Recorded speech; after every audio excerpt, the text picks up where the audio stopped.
on today's app. No, transatlantic is like how they talked in the movies before movies reflected. Oh, you.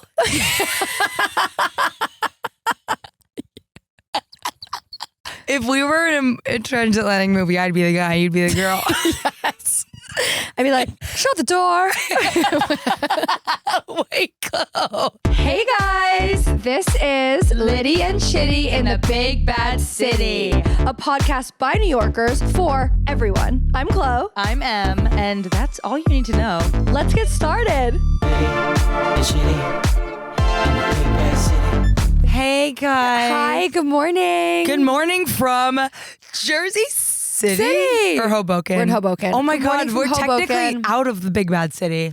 We are. We're into the small little city of Hoboken. Yeah. The other city. The city next to the city. Everyone knows about the city, and then they're like, what's the other city? Hoboken. Yeah. Wait, I didn't even think about that when I was like, we should record at Porch Finds, and it's like, it's Hoboken. Yeah, so we're in Hoboken. And I feel like when we came here this morning, it is morning, we're doing another morning episode, and I feel like when we came here this morning, it was like, we acted as if we were going to Europe. Yeah, we were like, and it certainly felt that way. Like this morning, we both we set our alarms, and then Emily was like, make sure you have your passport.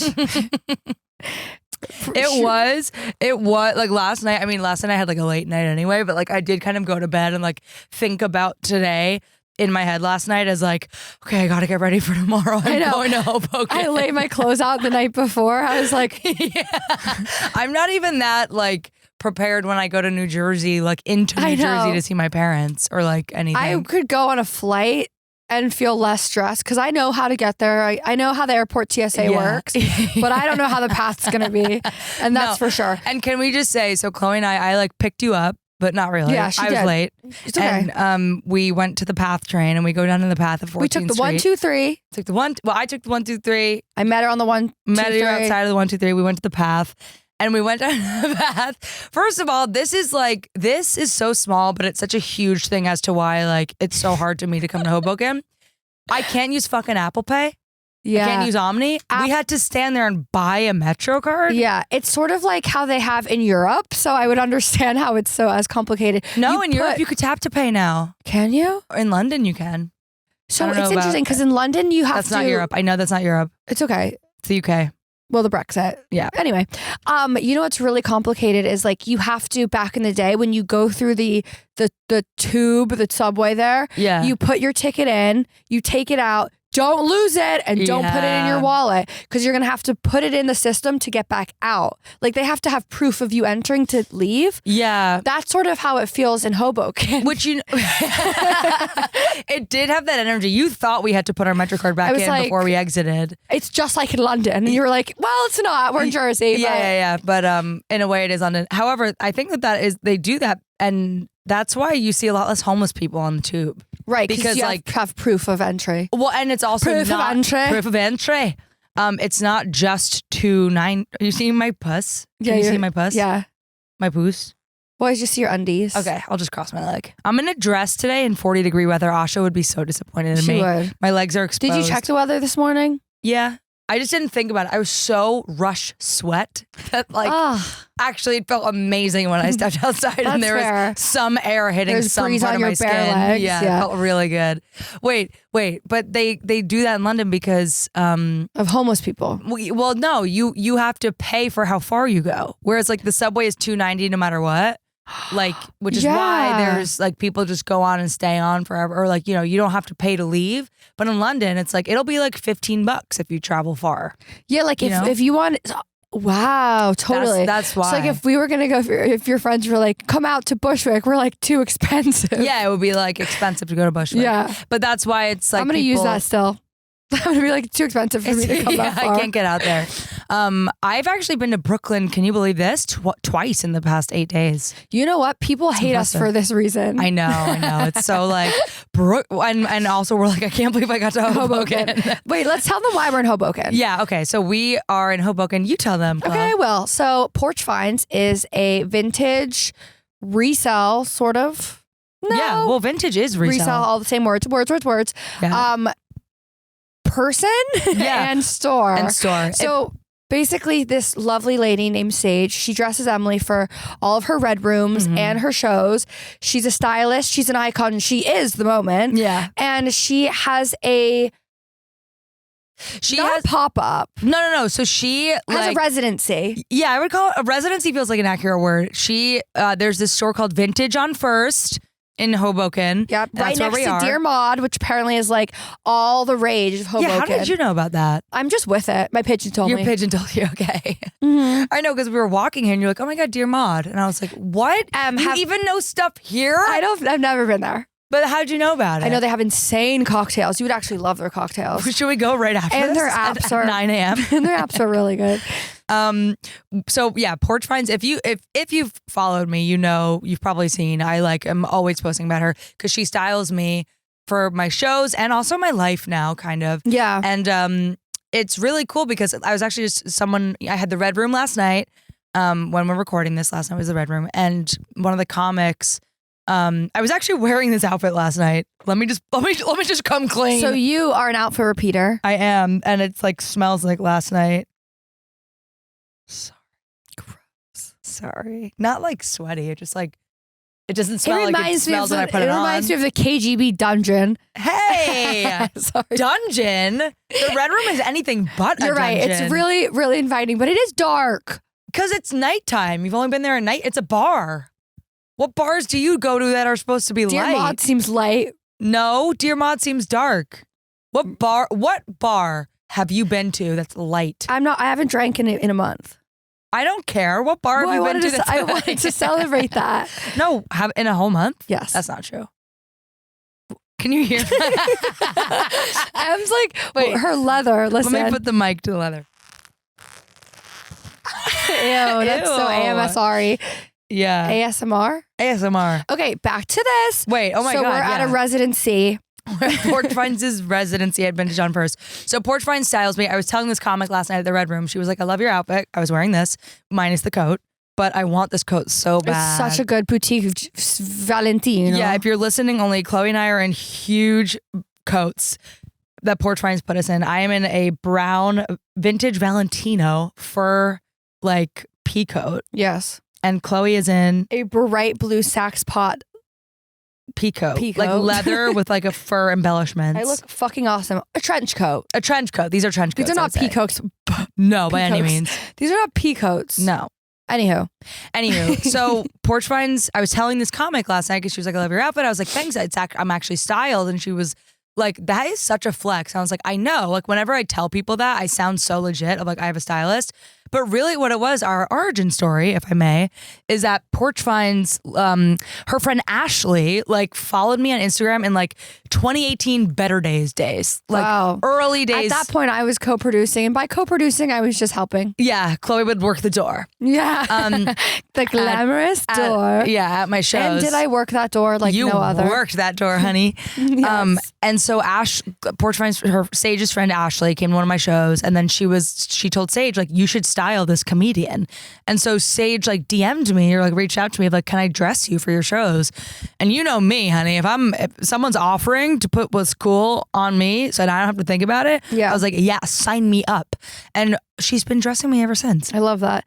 It's very rare that comedians like are on stage styling, profiling. But that's what her whole thing was. She was like, I believe, like, and also with comedians, it's like, I mean, now comedy is like cool, right? It feels cooler than it was like 10 years ago, let's say. Definitely. And it feels like comedy, like if you were a comedian, you had to be like schlubby and ugly, or like you're not supposed to care. Yeah, man. yeah. You're like, whatever, I'm just funny. Yeah. I'm just funny. Yeah, you're not supposed to look like, you care about how you look. Yeah. And Porch Finds was like, why can't you look like $1 million? Wait, it's so insane to me that it would be an industry where you don't try to dress, because you're getting on stage. And if I was going to get on stage, I would probably get my hair done before every single bit. Right. Sure. Whoa, how did that come out? Before my tight 10. Yeah. Speaking of, we should get to that. Yeah. But no, I think it's because comedy for so long was like a male industry, and like also it's like late at night in like bars and clubs. So you should be in your pajamas. So you should be sleeping. No, but I think it was like because it was so like male dominated. I hate how that sounds, but like it's true. It's true. Sounds like I'm complaining. but I'm not. It's just You're true. not. It's true. It's true. Anyway, so Porch Finds is actually changing the whole comedy industry by like saying you should look good while you're being funny. Profound. Anyway, so we're at Porch Finds shop in Hoboken. Yes, and we are adoring the colors behind us. Yeah. I'm loving it. I love this backdrop. It's making it just like so fun. I know, and we walked in here and we were like, wait, we need to actually go shopping. I want to go shopping. Recording. There are so many cute things on the racks. Where do people even shop anymore? You're telling me, honey. I'm not the girl to ask. I was like, I was going to ask you. I don't even know. I feel like people are just so... I don't shop. It's hard to shop. It's like, do you want to spend $4,000 or do you want to go to Zara and choose between lipstick stains or deodorant stains? Because everything at Zara has those things. Yeah. And I will pick lipstick stains. Wait, but I'm the one who like puts those stains there. I'm not going to lie. And then like, I still buy it. I take stuff off of me in the fitting room and I'm like, oh, oops. And then I just put it back on the hanger. Like foundation marks, like all of it. No one wants to be clean anymore. Yeah. No one respects anyone anymore. That's the word. There's no respect in this world. I actually do feel like I haven't had a pleasant interaction with like a sales associate or service industry worker in like too long of a time. Except for this morning when we got our coffee at People Hey Coffee. She's like, you didn't tip me? I didn't even notice. I know. She did. We had a pleasant interaction at, what was it called? Hey Coffee People? Hey, coffee people. That's the name of the coffee shop. That's what it's like in Hoboken. The coffee shop's called Hey Coffee People. In New York, it's called People. Yeah, exactly. They're like, take it and go. Get out of here. It's called dirt. Yeah. It's called eat shit and die. Yeah. And we're like, we love it. Wait. But do you know what I mean? I haven't had like a pleasant interaction. I do want to stay on this. Yeah. Because I want to say I was flying on an airplane recently. I wasn't flying, just me. I was on flying on an airplane. You were flying the plane. I was flying the plane. And back in the day, imagine. What's up, bitches? Yeah. Good morning. Well, good morning, good night, good afternoon. We're going back to New York. Oh my God. Sorry, you were on a plane. I was on a plane, and my mom was a flight attendant for 30 years. That's so cool. Yeah, so I know the ins and out of the industry. Wait, was she a flight attendant when you were alive? Yeah. Really? Like growing up, you'd be like, "Bye, mom. Have fun." And for like until I was like 5. So I was baby. So I was don't more really like remember. Me. Wow. But I remember snuggling like with my dad in the morning, and my mom being like, "I'll be back. I'm going to Tokyo." Whoa. That was a weird accent to do for that. I'm going like to French. Tokyo. Well, it feels like if you're a flight attendant, that's kind of your vibe. Yeah, you're like transatlantic accents. Do you know what that is? Yeah, isn't that like the 50s television? Yeah, it's like, well, Marty, we're going down to the tour. Yeah, it's like some words come out British, but some words come out American. I've never understood that. It's like it's speaking American accent with British inflection of like, you want to go there, do you? Yeah, like, is it there? Yeah, but yeah. Yeah. Is that it? No, transatlantic is like how they talked in the movies before movies reflected. Oh, you.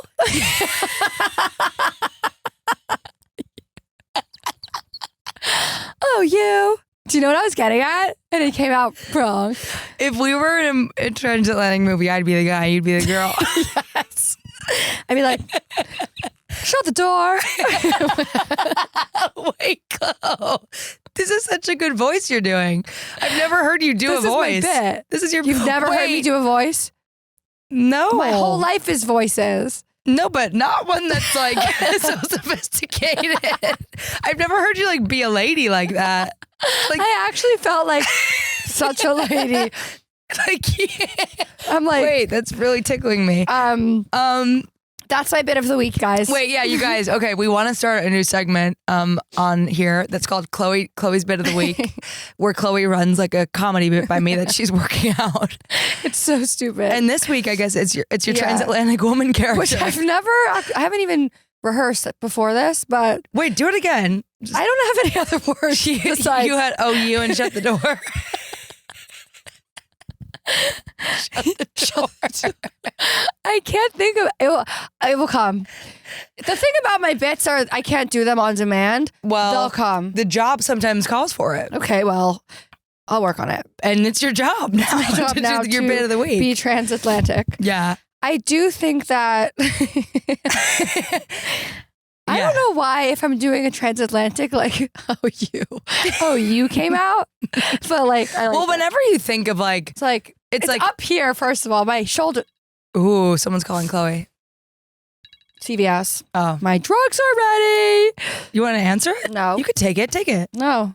Why? Take it as transatlantic. Yeah. Yeah. Take it. Take it. And transatlantic only. But I don't even. Take it. No. It's automated. Yeah. Damn it. Oh, they can't even play with me. Anyway, we're getting so off top.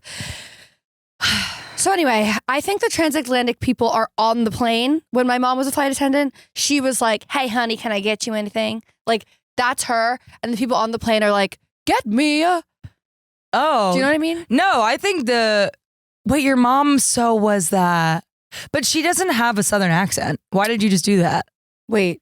Your mom has a Florida accent. She sounds crazy. You know, she can't say the word... Sorry, Mom. Why did I just say that? She can't say the word coin.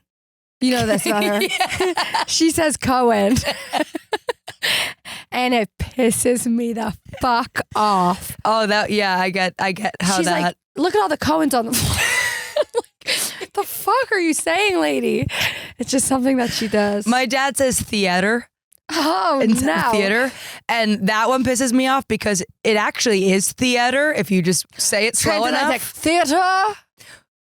No, that to me is more just like dramatic. The theater. But transatlantic is like, well, Johnny, get him down to the barn and the barn? We're in a theater. Whatever. Oh, you get on down. Get on down to the barn. Like, they're not going to a barn.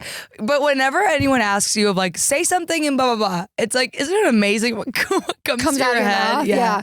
Say something in Irish. You're like, no, wait. For you, it was, oh, you shut the door.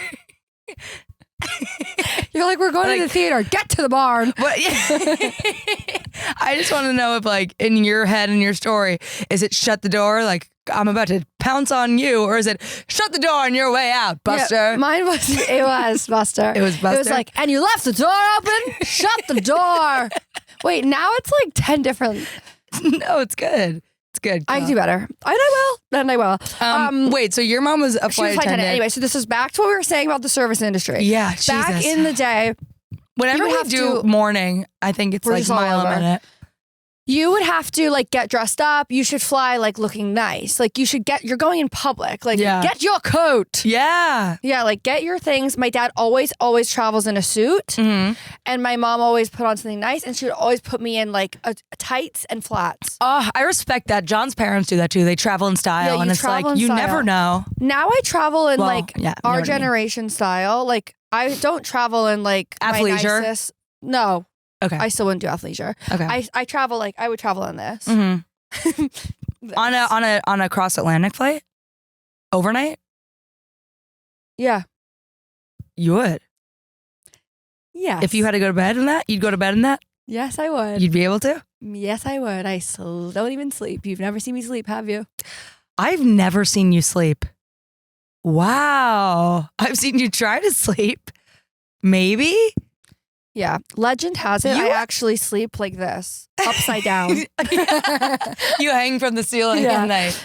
Wait, I feel like I have seen you trying to sleep, and you were just saying in the last episode you've never seen your mom sleep, and I've never seen you sleep. I guess I'm like mommy. You are. Yeah. You are very much Chloe. Yeah. Yeah. Even if you're asleep. Yeah. I'm definitely, anytime anyone moves in the bed next to me, like if I'm having a sleepover, I'm like, are you okay? I'm so nervous. Are you having a bad time? Yeah. They're like sleeping, and I'm like, are you having fun? Yeah. This close to their face. Yeah. Anyway, now people go on flights wearing flip-flops, immediately know. People go on flights wearing like shorts. I've seen you do it. Me? You do it. No, I've not done that. To Miami, you've worn shorts. No. Back when you were wearing those black Air Force Ones. Oh, you maybe in those days. Maybe in those days. You cannot travel in a short. No. I would never do that now. No. I would never do that now. I would never let my thigh skin touch an airplane seat. Yeah, I'm not even worried about that. Remember, I don't care about germs. Right. But I do care about, like, you should not be. You're in the sky. Like cover your legs? Cover your legs. Yeah. Oh, for me, it's like dirty. Yeah. For me, it's totally dirty. Like I cannot, even if I go to the airport to pick someone up, I gotta take a shower when I get home. Yeah. The airport is so fucking gross. Imagine you get off a flight, you don't shower immediately. You know, some people don't. But why? You've just been traveling. I'm saying some people, it's like, we all know I'm talking about John. My first thought. Yeah. I was like, sweetie. Like, we've gotten back from the airport and he's gotten right into bed and it's like. You let him? Yeah, I don't care that much. Oh, no. I'm too in love with him. No, I care. And he's never dirty in my head. But like, I just cannot get into bed with all of that on me. Love some people so hard and so deeply. Yeah. And you could do almost anything, but getting in my sheets, that's after a flight, I don't care. You? I thought you said you don't care about germs. No, I don't care about germs, but a travel day is an accumulation. You have TSA sweat. Yeah. You have Subway scent on you from the food Subway. Oh. You have Starbucks. The Subway coffee's sandwiches. been brewing for years. Yeah. Like, it's a dirty establishment. Mm-hmm. You have soap and toilet.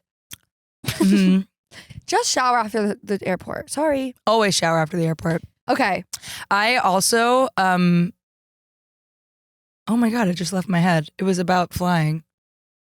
Also. You know what's funny to me is like when you go to Europe and you do the overnight flight from which like, can you believe people don't do that? You know you don't have to do that. I don't do that. You don't do the overnight to Europe? You like waste a day? Hold on. No, you do the overnight. You do the overnight. And then coming home you don't. Yeah. That's standard.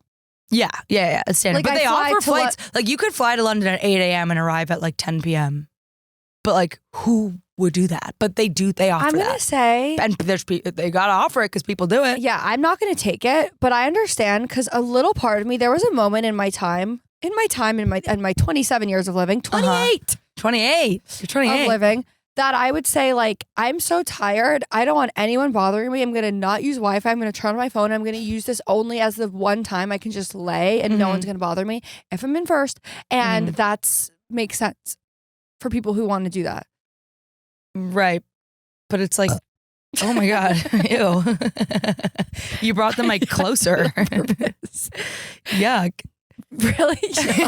A little bit, right? I did it on purpose. I always said yuck because like people, I feel like when I've burped in the past, they're like, ew. And it's like, I wanted you to hear it. You wanted me to hear it. Yeah, that's you why wanted listeners to hear it. No, I don't want the listeners to hear it. Yeah. But I definitely wanted you to hear it. I thought. Oh, I heard it. And I saw it. You looked at me dead in my eyes, the deeper than you ever have before while you burped. I, for some reason, think that when we talk into these mics, it's louder for us. Yeah, and it's not. Like the closer you get to the mic, the louder I'll hear you in real life. So I want it to be an echo. Yeah. Yeah, but really you just, now whoever's listening to this heard like, and blah, blah, blah, like in their ear. Yeah, that was Emily burped. Yeah. If you can't see it. Wait, you guys. Oh, you. Shut the door. Shut the door. I'm like annoyed how giggly I am this episode. No, it's fun though. Giggling is fun. I love giggling. How many of you are listening to this? You always ask questions as if they can answer us. How many? And guess what? No one does. How many of you are listening to this in the car? No. Not one person has written in to answer any question we've ever asked during an episode. Now, I was like, seriously, you guys, seriously, write in, and they never do. Now, how many of us are listening to this on a Thursday? That's niche. No, that's niche. We are our only listeners. I have a really funny story. Wait. Let me finish this thought, and then we'll get to your story. We can't finish a single. We didn't even get to the service industry thing. This is I Have a Loft all over again. Which is our last episode. Okay. When you get to Europe on the overnight flight, there's something so funny to me about like, because of jet lag, you have to act like it's not 4 a.m. in your head. And like, if you ever look at the pictures you take on that first day in Europe, like where you're just like acting as if you're okay, but you just see all the puff under your eyes. Like any photo I've taken on day one in that morning, I'm always like, in my head, I'm like, yay, we're here. And then I look back and it's like I'm just like crusty. Yay, we're here. Yeah. I'm like crusty, puffy, disgusting. Oh like, my God, someone's here. Closed, sorry. Unless you want to buy something. No, we don't know how to sell anything. We're recording here before the store is open. Sorry. We're really not come back later. My mom actually, another tip from a flight attendant. Yeah. No matter what, she lays down after her flight, which used to piss me off.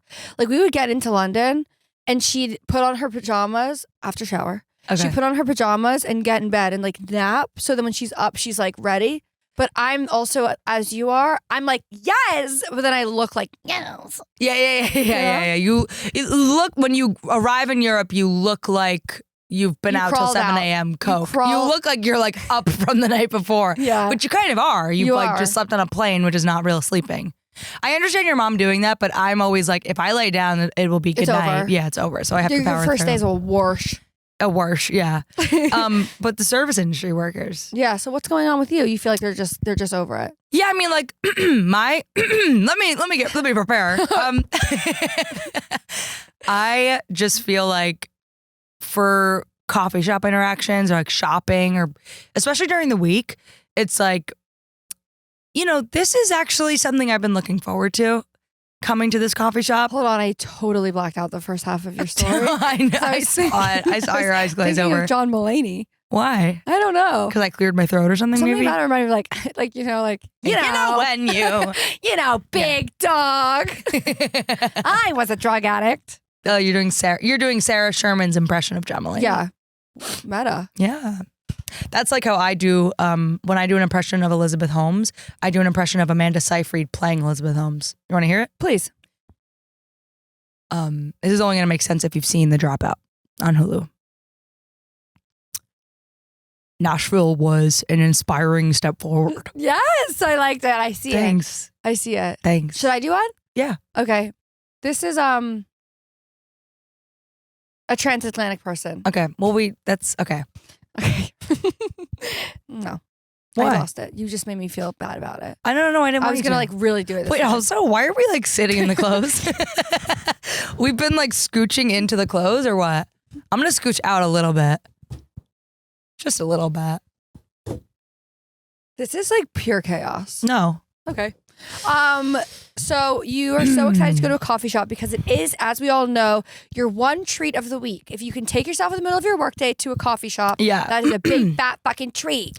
Well, and listen, I used to work at a coffee shop. You know this. We know this. I used to bartend. Like I have. You know this. We know this. I am commenting this as a person who used to be, because I used to be one. Everyone has to have worked in the service industry, period. Yeah, I do think if like a good key to life and being a good person is like at least having one service job once in your life. I was waitress and hostess. Yeah. You just learn. You see the real bottom of the barrel of human behavior, and you can't do anything about it. And and that's a good thing to face in your life. And you start to hate food. Really? That you serve. You hate the food you serve? That you serve. But that has nothing to do with anything we're talking about. When I worked, I would eat the plates that people didn't finish. No. I did that a couple times. No. Yeah, I did it a couple times. I don't care. Like if it came back, like if you saw like a couple fries, that I could get. But you're taking you're not using a fork. Like a fork into a quinoa bowl. A new fork into their bowl. That's despicable. Well, it's like I would eat it if it was your food. So like I'm sure this person you're like playing pretend that you're friends. Yeah, if we were friends, I would probably eat their food. See, that's me. That's where my germs I don't care about. Like I care about germs of showering before bed. I don't care about like eating someone else's food. I will say when I was working as a waitress, there would be pizzas. We'd serve pizzas. And if a slice came back, that's... Well, a full slice, yeah. Of course. But like I wouldn't sip a drink that someone was drinking, but like food that they didn't put in their mouth, I'm just like, so your fork maybe brushed against it. It's not for me. All right. Well... I will just say, when I was working in a coffee shop, first of all, the place I worked, Chalet, they held me to a standard of like, we provide a certain level of customer service here and you got to do that. I mean, that's what that's like correct. Yeah. And I like took that really seriously and I like was a very pleasant barista. She was wearing a tux every day. Yeah, I would go to work in a tux. But I mean, you were there. We literally lived friends for a couple of years. Like you would come hang out at the coffee shop where I worked all the time. Remember that? Every day. That was awesome. We didn't know we were in an awesome time when we were in it. We had no idea. Like, I don't think I was in school and I'd like be like, I just have to go to class really quick, which was like not my main day. My main day was sitting on a chair at Emily's coffee shop. Yeah. Class was kind of an errand I had to run. Yeah. Going to school was like, I just have to go really quick. Yeah, and then you come back. And like my boss knew you and you'd always just like sit and hang out. And then I interviewed for a job there and I didn't get it. Oh my God, I forgot about that. Yeah. That's so funny. I forgot about that. You have to fail a few times before you succeed. Exactly. No, literally. My leather. Okay, so I held myself to the standard and I would, like everybody's entitled to a bad day, but most days I would try and just be really pleasant and good. And then now I feel like whenever I go to a coffee shop, like no one gives a fuck to have an interaction with me. And it's like I'm bothering them by even just being there. And listen, I get it. Like I do think that it kind of feels these days like minimum wage or like service jobs are like getting, like life is getting less and less affordable and like harder and like it is. I have empathy and everything in terms of just like, but it's just like, I don't know, like be a little pleasant. Yeah, I have something to say about this. Did that make sense? Like I hope that didn't come off. It came off a little bit like privileged. I know it sounds privileged. But I don't think, it came off that way, but I know it wasn't intended that way. And I'm going to tell you something about this. I mean, listen, guys, I was working like 6 days a week at a coffee shop at one point, waking up at 5 a.m. Like I was paying my bills with coffee shop wages. Yeah. She is the hardest worker that I know. I'm not just saying this in the service industry as well as day to day. Thanks. But I really took it seriously and I loved it. I will say I feel very much like as we get older, I do notice I'm getting a little more like I want to have an interaction more. In a way of like I'm like I just I'm thinking about this. Yesterday I went to a diner. I'm becoming like an old woman a little, and the menu was huge at a diner. You know, a diner like Cheesecake Factory. Has, like, I love big menu. Cuisines. I love it. I was like reading it, and she's like, "You guys ready?" I'm like, "No, I'm memorizing the menu." Like I had to like interact, and she didn't give me anything back, and I was like, "Was she old or young?" Young. Yeah, there we go. And I was like, because these kids are always looking at their phones. Mm-hmm. It's the kids and the phones. Yeah. But anyway. Sorry, I don't even think, not sorry. I'm not sorry about anything. But that had nothing to do with anything. Put a pin in that. I'm reading a book called, I have no idea. You don't know what the book's called? I have no idea what it's called. You told me it. It was like The Right to Misbehave. No, The Courage to be Disliked. Okay, same thing. Is that it? Sure, I don't know. Anyway, that's the same thing, kind of. The Courage to Misbehave. Be a badass and don't apologize. Be a little naughty is what you're reading. Yeah. Anyway, and their whole thing is like anyone can change. Oh, I don't even really want to get into it. Oh, get into it. But I'm gonna just tie it back to the service industry somehow. No, we will. What I was gonna say is like, the philosopher is saying. It's written by a philosopher? Yeah. Cool. He's speaking. So the whole premise of this book is the youth, a young person, was you in this scenario, and me, the philosopher. So the youth and the philosopher is having a dialogue the whole time. Okay. The youth is asking him questions, and the philosopher is responding. Interesting. Anyway, so the youth is like, people can't change. We're all, my life sucks. And then the philosopher is like, your life does not suck because X, Y, and Z. He says that like when you are going to these places and let's say the coffee shop person, is not the barista, is not being kind to you, you've made it a goal somehow that was the interaction you were going to have anyways. Like your goal now after you've said those words is like the service industry people like just don't care anymore. And that's on you to change. Oh, like I've now closed off the opportunity to have a good interaction. Yeah. Like now I'm kind of walking into the coffee shop like they're not even going to be nice, are they? You have an attitude now. You could see this in a whole new light. Oh my God. You know what? Do you understand? Yeah. And that actually brings me to something, okay, that I was thinking about last night. Tell me. After the Red Room and I was like, bring this up in the podcast because I actually think we could both benefit from this philosophy. Talk to me. So last night I had one of these shows where, and I always despise when comedians do this, and I fell privy. Is that a saying? Mm-hmm. To this crutch last night where like I started the show. Okay, I started the show and the crowd was like ice. Like truly, I was running through this like new joke I'm working on, and it was getting absolute. I'm not even exaggerating. No laughs. So it bombed. It was bombing. And like the end of the joke started. I just said service industry. I meant industry. Yeah, industry. That's an industry term. It bombed.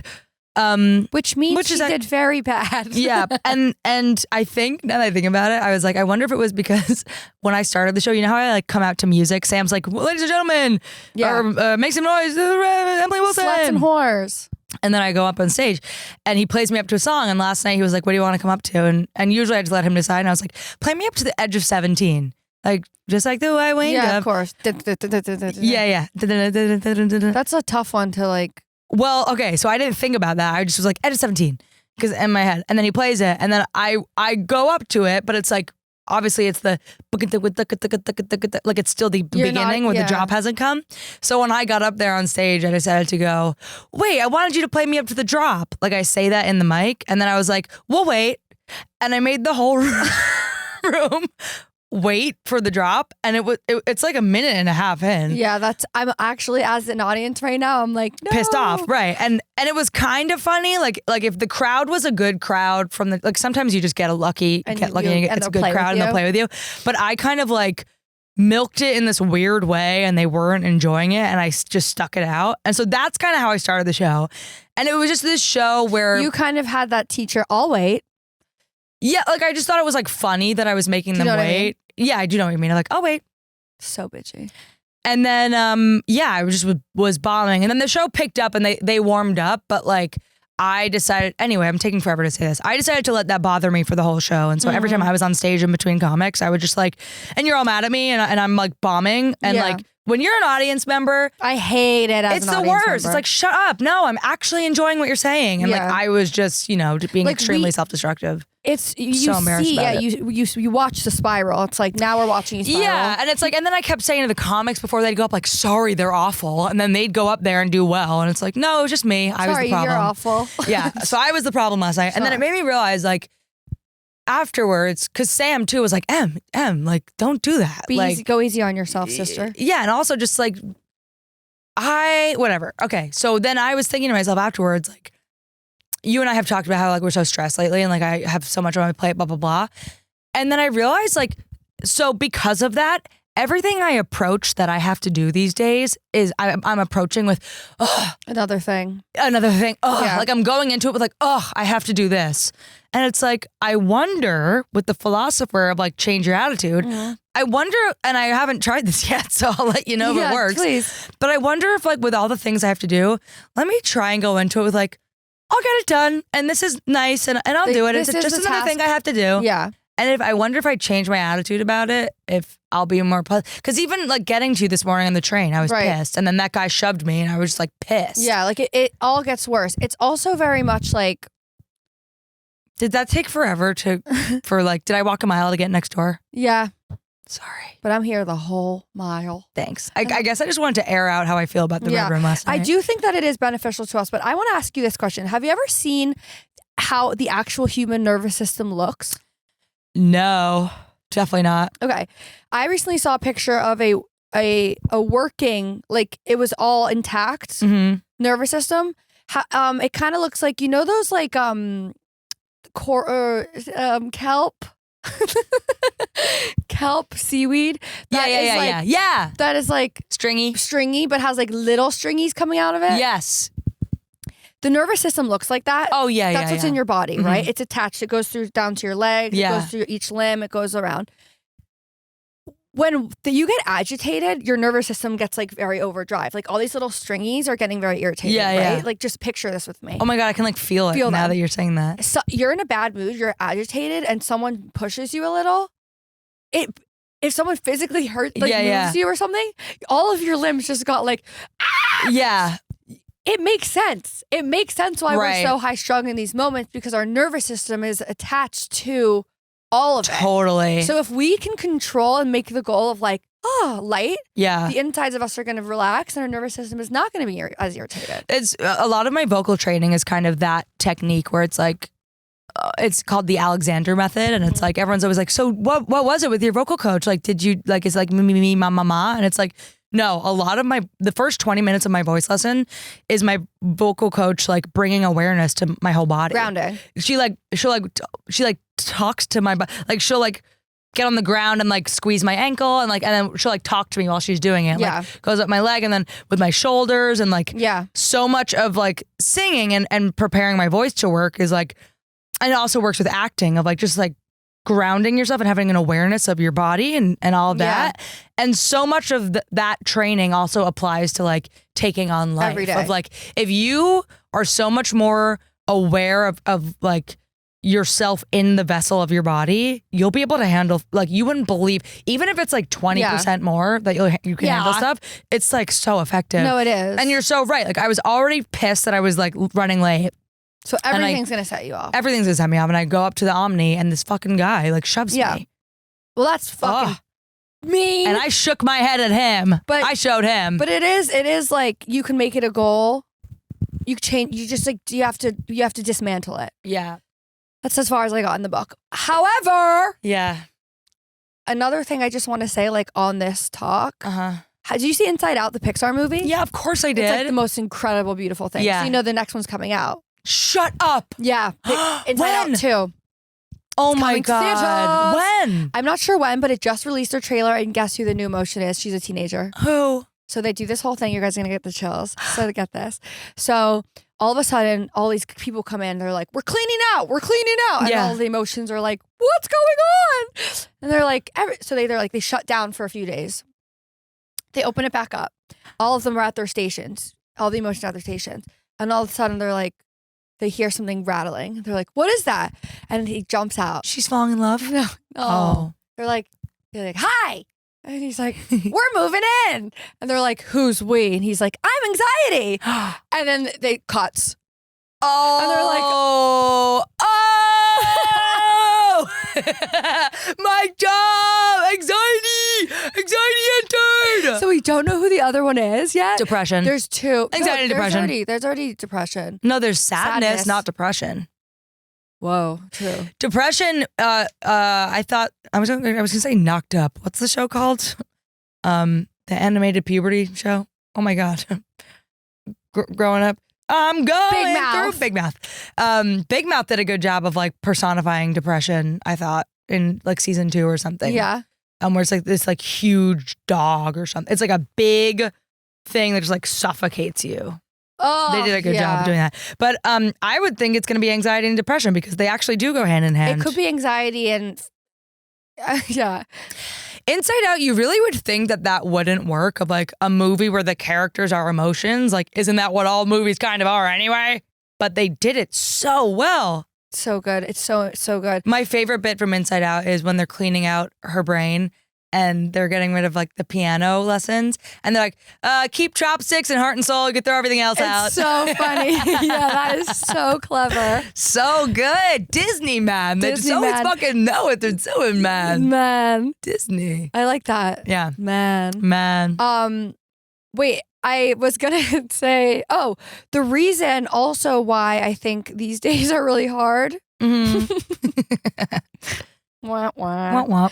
Is because we're so like moving everything around at once, and like it is like we need to take a step back. There's like a fear, kind of. I think I'm bringing fear in. Okay, bring fear in. Fear's moving in. Fear's moving in. Come in, fear. Welcome, fear. So fear of like, what if I don't get to this? What if I don't get to this? What if I don't do this? All these things. It's like the what ifs equal fear to me, and it's like, all right, I know. What if that doesn't fucking happen? Yeah. We're human. Yeah, totally. Anyway. Sam actually one time when we were in London, I was really stressed out when I was doing my show in London, and he was like, he gave me this advice that his like grandpa or uncle or someone gave him once, where he was like, hey, no matter what happens, everything's going to be okay. And it's kind of like, that kind of does apply to everything. Yeah.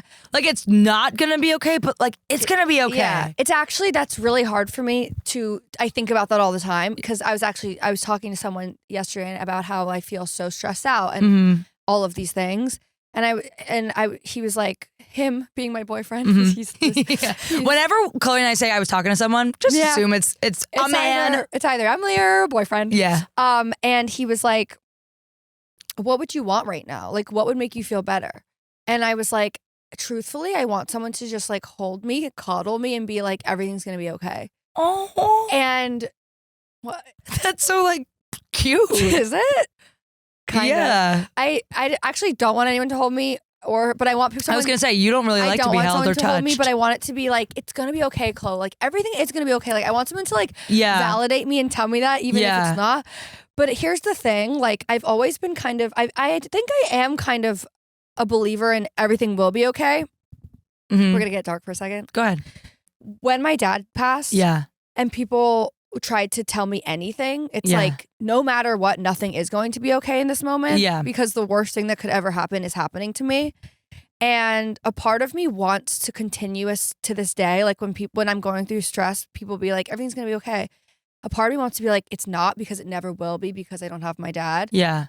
But a part of me is trying to get onto the other side really hard. I'm really trying and be like, everything is gonna be okay. And a part of that is also like the worst thing that did happen to you already happened to you. So now you just kind of make do with what we have. Right. But it's really hard because I think in relating to my dad, he was the kind of person that like his confidence was always like the house could be burning down, which it did. I've gone through these crazy things. Yeah. And he was like always nonchalant and always at ease. So he was that for you, of the everything's going to be okay. Yeah.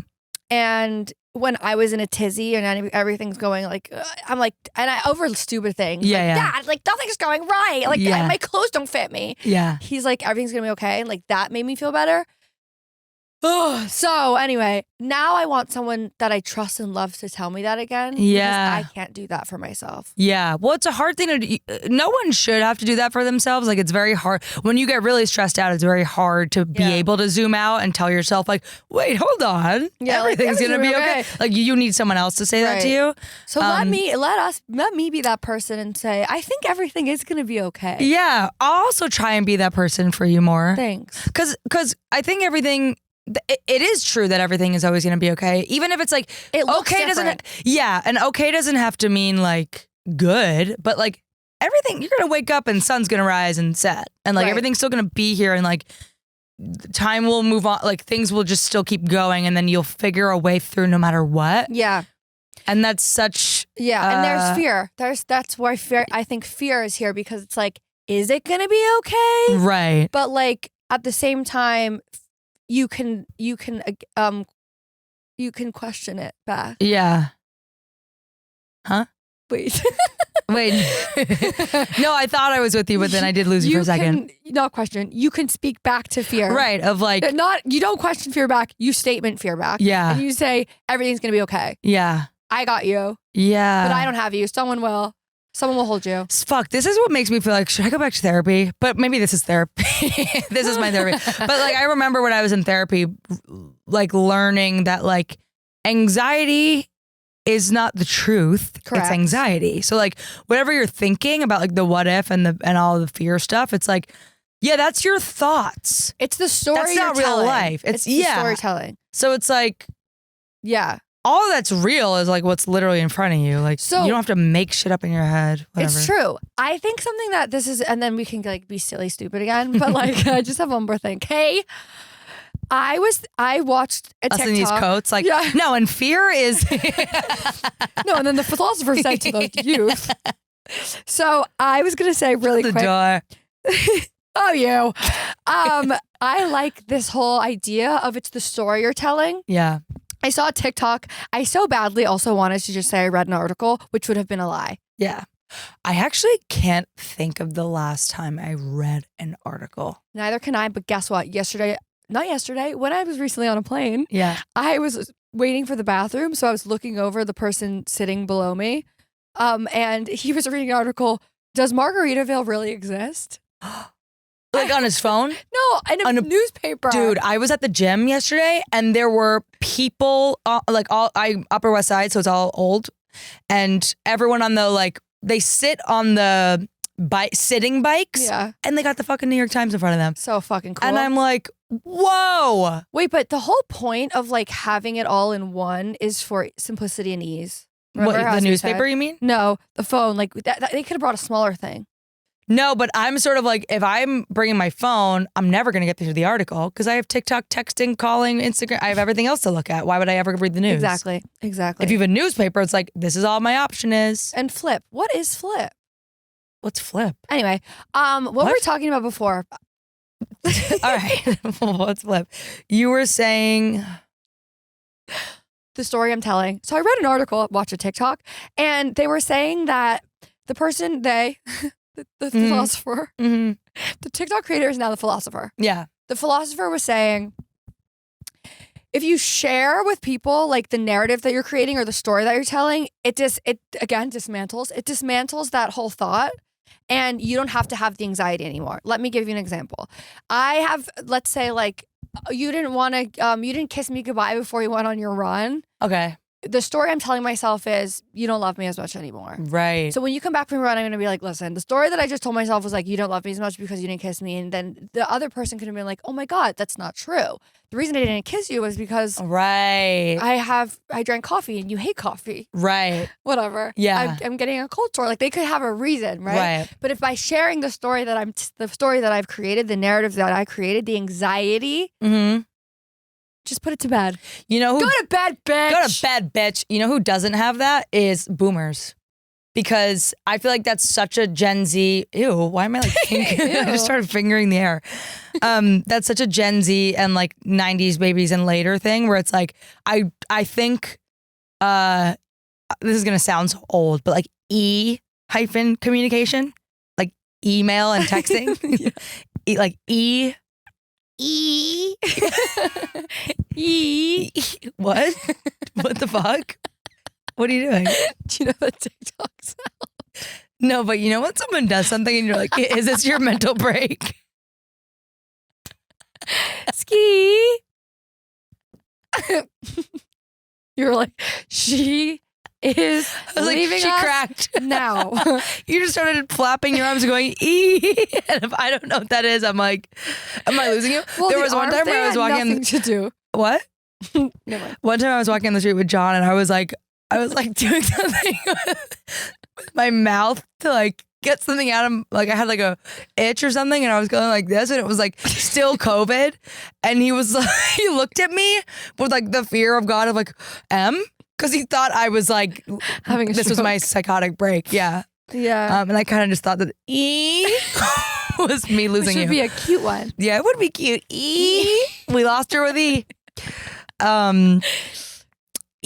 communication, I think, is what gave all this anxiety about like, what did you mean by that? Because like, think about living in the days of like, I'll see you on Monday, and then I literally will see you on Monday, or like you only talk to people in person, which like in person shit I think is the most like anytime I'm feeling weird with someone, I'll call them or I see them. I'm listening. I'm so sorry. It's so fine. Speaking of oh, it made you think of anxiety. Yeah. Of work. But yeah, I just think that like that is such a like texting and emailing really created that because like it's so hard to read people's emotions over just like words and emojis that like now we mistake things so easily when like if everything was only in person, you would think so much more highly of people and of how they think of you. Yeah. Like, if I only judged all of my relationships with people based on like my in-person interactions with them, right, I would feel so much more liked and I would like everyone so much more. Like absolutely. The internet and like texting ruins. Yeah. You know when you like meet someone new and you like them and then you look at their Instagram and it's like, what cringe. The fuck is this? I know. It's so shitty. It's such a shame. Internet ruins everything. Yeah. So follow us on every internet platform. Follow us on the internet. No, but yeah, actually do it. So was there anything else to say?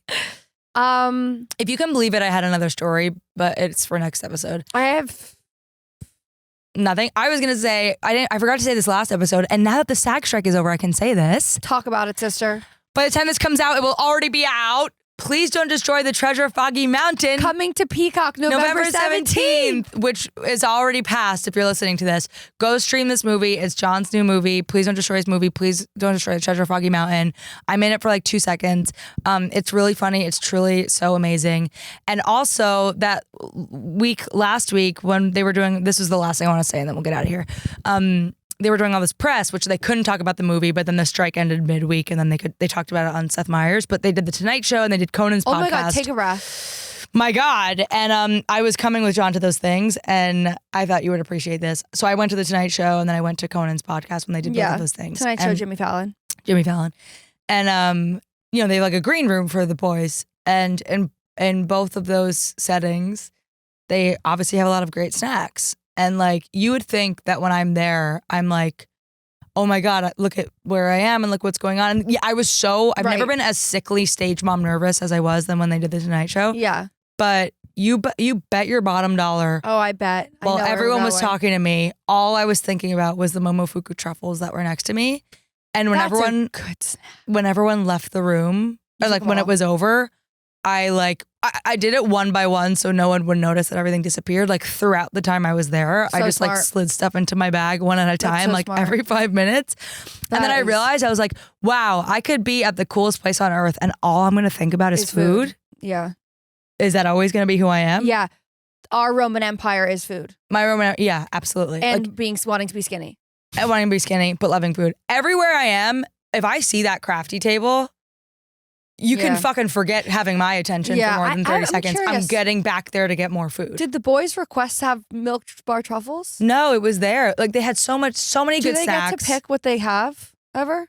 I don't. Oh, they have a rider for sure, but I don't know if they say like, give me Momofuku. I think like Tonight Show probably gives everyone that. Yeah, I think that'd be awesome. What would you have in your rider? I would have a lot of seltzer. Yeah. I would have, I don't know. Let me come back to you. Okay. Like, can I have like pasta? Sure, you can have anything. So you're a rider. I guess so. Is it rider? Rider, R-I-D-E-R. What would you have in yours? Matcha powder. Mm-hmm. Yes. Okay, coffee, espresso beans. Yeah, definitely coffee. Probably gummy bear. No, Nerds clusters. Nerds clusters. But see, then if you're doing enough things, your rider, it becomes like, I'm going to get sick if I eat what's in my rider. You know what I mean? Yeah. You know what I mean? Yeah. It could be a good way to phase out certain foods. Yeah. Like every single day I'll have a burger. Probably won't want a burger when I come home from tour. Right. Actually, that's not true because on tour, in the rider was like sandwiches. And like now from Subway? Eat fresh? No, but those kinds. And it would always be from somewhere, wherever the local place was. Like Jimmy John's was a common one we would get. Yeah. And is that a common one? Jimmy John's? Yeah. I've never heard of it. You've never heard of Jimmy John's? No. Do you ever eat beef jerky? If I'm desperate. That is so if insane I'm desperate. That's just listen, like there is no food. I eat all foods. I will eat. However, as long as it's edible, if it's all that's around, it will still make me happy. I'm not trying to yuck anyone's yum here, but I was on the beach and someone was peeling a hard-boiled egg, and that was a big fat fucking no. On the beach? Correct. Oof. What other foods on the beach don't go? Legumes. Shouldn't have those on the beach. What are legumes? Beans. Ooh. Yeah, like we love Who's food. bringing beans on the beach? People that I saw had weird food on the beach, and I was like, you're ruining it for me. Yucko. But then I totally. Ew. Anyway, let's think about what we have in our riders for next time. Wait, what was the end of that? Beef jerky. Oh, and the sandwiches, being in the rider, turned me onto sandwiches, and now I have sandwiches so much more. So I'm not sick of them. I've actually welcomed them. Welcome to the fam. Welcome to the fam. Sandwiches, enter. Okay, well, thank you to Porch Finds for having us here. You guys, if you don't already, follow Porch Finds and shop. I mean, my God, look at all of these clothes. I mean, my God, look at this. Look at the coats we're in. Look at these leather. Look at that. There's a sweater right behind you that I want, and I might ask her after this if I can borrow it. Okay, well, definitely shop. Like, look at all this shit. Look at this. Look at this. You know, if you're only listening, it's so unhelpful. But like, there is so much cute stuff here. Definitely buy vintage, you guys. Okay, she would want me to say that. Like, ooh, this is so soft. Yeah, buy vintage. Buy vintage. Just don't buy the Zara lipstick deodorant stained shirts. No. Buy vintage. It's better for the environment, and actually, the clothes are almost always nicer. Clothing quality of fast fashion is such garbage. True. Thank you. And have a great day. Love ya. Oh my God, we didn't even talk about Thanksgiving. Whatever. Happy Thanksgiving. Happy Thanksgiving if that's when you're listening. Bye. Love you, Chloe. Love you, Em. Thanks for listening to Litty and Shitty in the Big Bad City. Whether you were just cleaning your apartment, slaying at the gym, or strutting on these city streets, we're always grateful for your ears. Be sure to follow or subscribe, tell a friend, and hey, leave a review. Lilas! What? Love you like a sister. Oh, cute. Lilas! Litty and Shitty in the Big Bad City. Litty and Shitty in the Big Bad City.